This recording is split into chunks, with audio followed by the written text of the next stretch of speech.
नमस्कार, मैं भवेश आप सबों का मैथ्स वेब पे स्वागत करता हूं। आज हम इस वीडियो के माध्यम से सीखेंगे क्लास 9th का चैप्टर 1 नंबर सिस्टम के बारे में। और नंबर सिस्टम का इससे पहले हमने 2 वीडियो अपलोड कर दिए हैं, जिसमें हमने नंबर सिस्टम का इंट्रो पढ़ा दिया है और नंबर सिस्टम का फर्स्ट एक्सरसाइज 1.1 का ऑल क्वेश्चंस सेकेंड वीडियो में कंप्लीट करवा दिए हैं। आज हम लोग ये नंबर सिस्टम का थर्ड वीडियो होगा, जिसके माध्यम से हम लोग सीखेंगे, जानेंगे रियल नंबर के बारे में और डेसिमल रिप्रेजेंटेशन या decimal expansion of real number, rational number के बारे में। तो आइए शुरू करते हैं और जानते हैं रियल नंबर और डेसिमल एक्सपेंशन के बारे में। देखिए रियल नंबर को हिंदी में हम लोग बोलते हैं वास्तविक संख्या। मतलब इस दुनिया में जो भी नंबर है वो सभी वास्तविक है और वो सब रियल नंबर, मतलब all number are real number भी कह सकते हैं आप। ठीक है, ये 2 ग्रुप में कैटेगराइज किया हुआ हमने। एक नंबर है आपका रेशनल नंबर और दूसरा है इरेशनल नंबर। समझिएगा ध्यान से, रेशनल नंबर और इरेशनल नंबर। रियल नंबर को 2 ग्रुप में बांट दिया, रेशनल और irrational. All numbers are real number, Hindi में इसे बोलते हैं वास्तविक संख्या।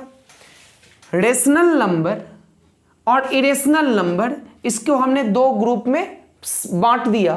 तो अब समझिए रेशनल नंबर में क्या सब आते हैं, नेचुरल नंबर, होल नंबर और इंटीजर। हमने पिछले वीडियो में भी ये समझाया था कि रेशनल नंबर ये सभी होते हैं रेशनल नंबर, मतलब इंटीजर, होल नंबर और नेचुरल नंबर जो है वो रेशनल नंबर होते हैं। और जो नंबर रेशनल नहीं होंगे वही तो इरेशनल होगा, मतलब √2, √3, √5, √7 ये सभी नंबर इरेशनल नंबर के अंतर्गत आते हैं। तो शायद आप समझ पाए होंगे रियल नंबर को और रियल नंबर के टाइप्स, 2 टाइप्स, रेशनल और इरेशनल नंबर को। तो अब हम लोग जानेंगे रेशनल नंबर के बारे में। यदि आप डिटेल समझना चाहते हैं तो हमने इससे पहले जो इंट्रोडक्शन वीडियो पढ़ाया है नंबर सिस्टम का, उसी में बेहतरीन समझाया है, आप जाके देखें। या फिर आप इतना समझें कि all natural number, whole number और इंटीजर आर रेशनल नंबर, मतलब ये तीनों रेशनल नंबर के अंतर्गत ही आते हैं। तो अब हम लोग जानेंगे रेशनल नंबर का रिप्रेजेंटेशन डेसिमल के फॉर्म में। तो decimal representation of rational number या decimal expansion of rational number.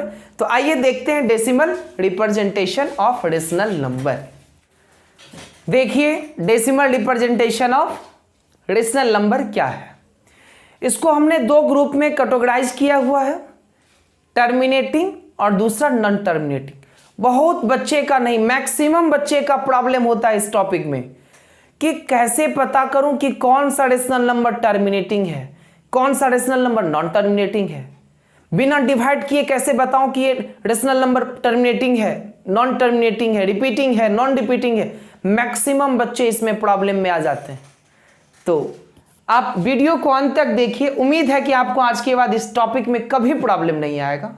तो आइए समझते हैं हम लोग टर्मिनेटिंग और नॉन टर्मिनेटिंग में अंतर, और कैसे समझेंगे कि ये कौन सा टर्मिनेटिंग है, कौन सा नॉन टर्मिनेटिंग है।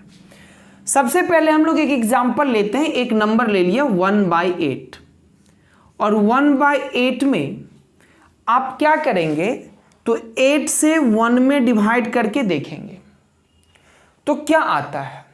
तो देखता हूं सर, तो यहां पे डिवाइड 8 से 1 में लगेगा नहीं, तो 0 देंगे, यहां पे 0 पॉइंट देंगे। अब लगाएंगे 8 1 जा 8, 2 आएगा, 2 पे 0 देंगे, फिर 8 2 जा 16, फिर 4 आएगा, 4 पे 0 देंगे, तो 8 5 जा 40, ये कैंसिल हो जाएगा। तो आपको यहां पे जो 1/8 का वैल्यू आया वो 0.125 आ गया। तो यहां पे जो नंबर डेसिमल पार्ट में जो नंबर ऑफ डिजिट आया वो फाइनाइट आया। फाइनाइट का मतलब होता है कि फिक्स्ड होता है कोई डिजिट, जैसे कि 1 2 5 3 ही डिजिट आए ना। तो जब finite number of digit decimal part में आ जाए तो वो नंबर कहलाएगा टर्मिनेटिंग।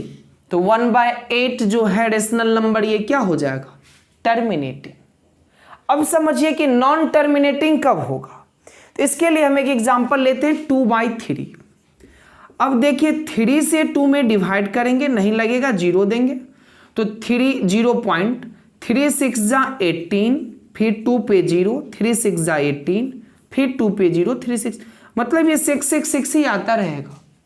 तो यहां पे देखिए फाइनाइट नंबर ऑफ डिजिट था ना डेसिमल पार्ट में, और यहां पे देखिए इनफाइनाइट नंबर ऑफ डिजिट है। ये 6 तो इनफाइनाइट टाइम्स आएगी ना, तो यहां पे डिजिट रिपीट कर रही है, लेकिन उससे पहले आप ये समझिए कि यहां पे इनफाइनाइट नंबर ऑफ डिजिट है। तो जब नंबर ऑफ डिजिट फाइनाइट होगा तब कहलाएगा टर्मिनेटिंग, और जब नंबर ऑफ डिजिट इनफाइनाइट होगा डेसिमल पार्ट में तब कहलाएगा नॉन टर्मिनेटिंग। शायद समझ में आ गया होगा कि डेसिमल पार्ट को चेक करना है डिवाइड करके, कि यदि डेसिमल पार्ट में फाइनाइट नंबर ऑफ डिजिट होंगे तो वो टर्मिनेटिंग होगा, और इनफाइनाइट नंबर ऑफ डिजिट होंगे, अनंत तक जाएगा, तो वो नॉन टर्मिनेटिंग होगा।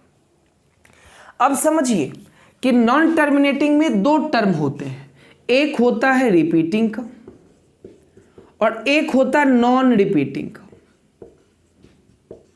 कैसे पता करेंगे कि रिपीटिंग है नॉन रिपीटिंग है? तो जब आप डिवाइड करेंगे किसी नंबर में, तो जैसे कि यहां पे देखिए 0.66666 ही आ रहा है, मतलब क्या कर रहा है? 6 रिपीट कर रहा है। तो जब कोई चीज रिपीट करेगा ना तो ये कहलाएगा नॉन टर्मिनेटिंग रिपीटिंग नंबर। 2/3 क्या हो जाएगा? Non terminating repeating number.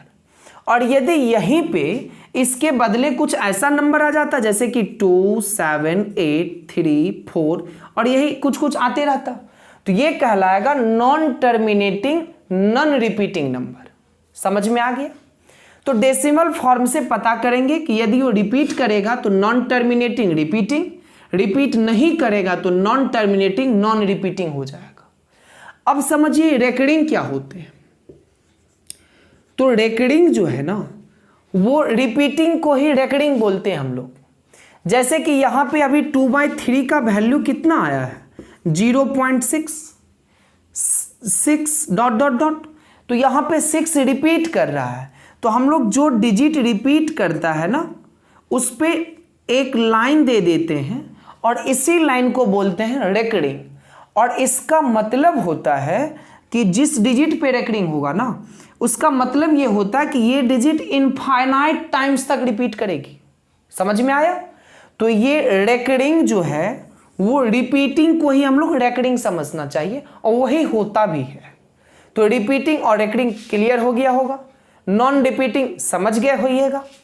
अब सवाल ये आता है कि सर बिना डिवाइड किए कैसे पता करें कि कोई रेशनल नंबर टर्मिनेटिंग होगा या नॉन टर्मिनेटिंग होगा? तो इसके लिए एक बहुत ही अच्छा सा कॉन्सेप्ट है, आप समझिए ध्यान से। जैसे कि हमने आपको एक नंबर दे दिया और वो नंबर दे दिया आपको 1/24 और आपसे पूछा कि बताइए ये टर्मिनेटिंग है कि नॉन टर्मिनेटिंग है। तो आप क्या कीजिएगा ना, बिना डिवाइड किए कैसे पता करेंगे कि नॉन टर्मिनेटिंग है कि टर्मिनेटिंग है? डिवाइड करके तो पता कर लेंगे सर, क्योंकि अभी तुरंत समझे हैं कि डिवाइड करेंगे यदि डेसिमल पार्ट में finite times number of digit होंगे तो टर्मिनेटिंग, और infinite times number of digit होंगे तो नॉन टर्मिनेटिंग। यदि डिजिट रिपीट करते रहेंगे तो नॉन टर्मिनेटिंग रिपीटिंग हो जाएगा, और नहीं रिपीट करेगा तो नॉन टर्मिनेटिंग नॉन रिपीटिंग हो जाएगा। अब रही बात कि बिना डिवाइड किए कैसे बताओ, तो आप क्या कीजिएगा ना, उसके लिए डेनोमिनेटर का फैक्टर कीजिएगा, और डेनोमिनेटर का 2 प्राइम फैक्टर लीजिएगा, 2 और 5। एकदम अच्छे से समझिएगा, 2 और 5 लीजिएगा। बहुत बच्चे कंफ्यूजन होता है इस टॉपिक में कि सर 2 और 5 में क्या ये 2 और 5 दोनों उसका फैक्टर होना जरूरी है? तो नो सर, यदि सिर्फ 2 भी आ गया ना और 5 नहीं आया लेकिन 2 के अलावे और 2 और 5 के अलावे कोई और डिजिट फैक्टर नहीं होना चाहिए, तभी होगा वो। तो 2 और 5 के अलावे कोई नहीं होना। जैसे कि 24 का भी हम लोग फैक्टर लेंगे तो 2 2 जा 4, मतलब 2 का पावर 2 इंटू 3 आ गया। तो यहां पे 2 तो आया लेकिन 3 भी तो फैक्टर में आ गया, तो ये आपको नॉन टर्मिनेटिंग हो जाएगा। समझ में आया? 2 2 जा 4 और 4 3 जा 12 और 12 2 जा 24 ना, मतलब 2 2 जा 4 2 जा 8, 2 का पावर 3 हो जाएगा यहां पे। तो 2 का पावर 3 इंटू 3 होगा, मतलब ये 2 का पावर तो आ गया। 2 के केस में तो फैक्टर आया, लेकिन इसके साथ एक और नंबर आ गया 3 ना फैक्टर में। तो 3 तो सर नहीं सिखाए थे, 2 और 5 सिखाए थे। तो ये नॉन टर्मिनेटिंग नंबर होगा, बिना डिवाइड किए बता दिए। कोई भी नंबर ले लीजिए आप, जैसे कि सर 3/100, बताइए ये टर्मिनेटिंग होगा कि नॉन टर्मिनेटिंग? तो 100 का फैक्टर लीजिए, तो 2 2 जा 4 और 5 5 जा 25 और 25 4 जा 100, मतलब 2 का पावर 2 और 5 का पावर 2, मतलब 2 और 5 दोनों आ गया, तो एकदम होगा सर ये टर्मिनेटिंग हो जाएगा।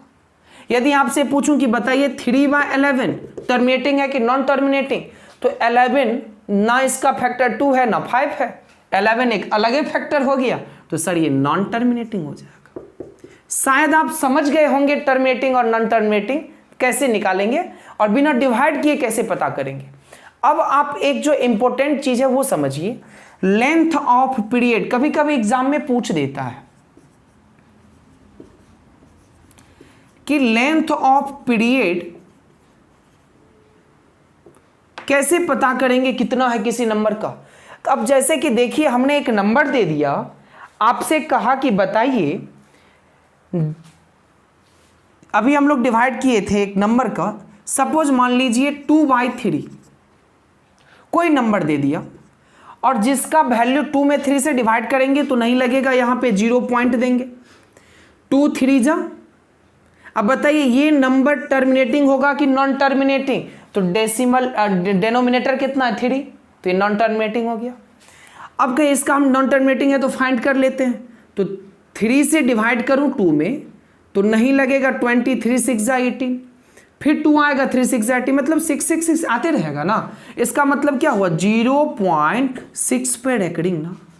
तो कितने डिजिट पे रेकरिंग है? एक डिजिट पे ना। तो लेंथ ऑफ पीरियड इसका कितना हो जाएगा 1। यदि 4 डिजिट पे रेकरिंग होता तो लेंथ ऑफ पीरियड 4, यदि 5 डिजिट पे रेकरिंग होता तो लेंथ ऑफ पीरियड 5 हो जाता। मतलब जितने डिजिट पे रेकरिंग होंगे उतना उसका लेंथ ऑफ पीरियड होगा। शायद आप समझ पाए होंगे। यदि इसके बावजूद भी आपको terminating, non terminating, repeating, recurring, non repeating और ये without actual division, non terminating की टर्मिनेटिंग फाइंड करने में किसी तरह का कोई दिक्कत रह जाए, सर ना समझ में आया हो, तो आप कमेंट बॉक्स में जा करके कमेंट कीजिएगा। हम इससे और बेहतर यही वीडियो फिर से बना देंगे ताकि आपको ये क्वेश्चन कभी जिंदगी में प्रॉब्लम नहीं आएगा। तो आप बने रहिए मैथ्स वेब के साथ। हम फिर मिलेंगे अगले वीडियो में। इसके अलग अलग टॉपिक्स को अलग अलग वीडियो में सीखते रहेंगे। 9th का एक एक टॉपिक जो है हम क्लियर करेंगे, 10th का, 8 का, 7 का। तो आप अपने दोस्तों में शेयर करें। वीडियो अच्छा लगा हो तो वीडियो को लाइक करें। आप बने रहे मैथ्स वेब के साथ। हम फिर मिलेंगे अगले वीडियो में, तब तक के लिए धन्यवाद।